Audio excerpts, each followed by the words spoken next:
Engineers love solving problems. So, why do so many become frustrated in manufacturing environments? Adrian is a mechanical engineer and he worked many years in manufacturing environments. And today, I want to ask him a few questions. Should. Adrian, first question. What frustrates engineers the most in manufacturing environments? In two words, unrealistic deadlines. Mm, But it's more than that. There's vague requirements, designs that don't match the manufacturing capabilities, wasted time searching for helpful information, lack of support, and so on.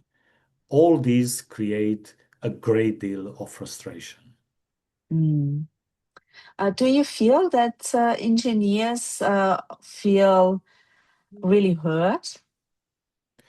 Not all the time.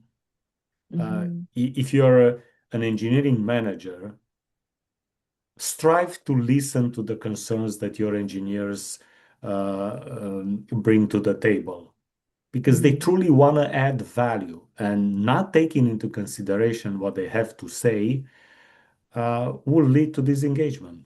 Very mhm. easy and very, very fast. Now, here's my next question.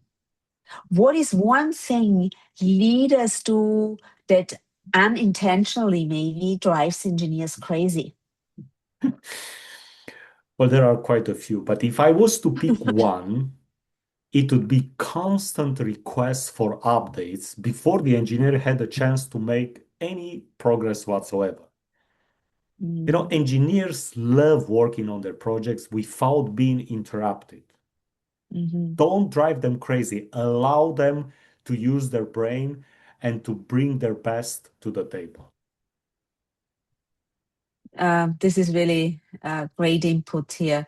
Now, if you could give manufacturing leaders one piece of advice to keep their engineers engaged and motivated, what would that be?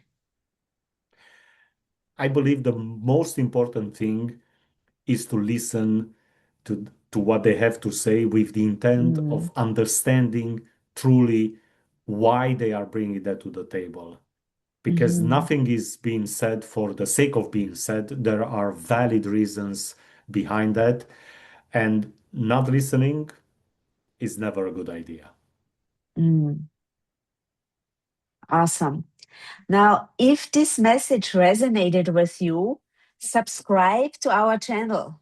Every week, Adrian and I share practical leadership insights to help you build stronger leaders, healthier cultures, and better workplaces.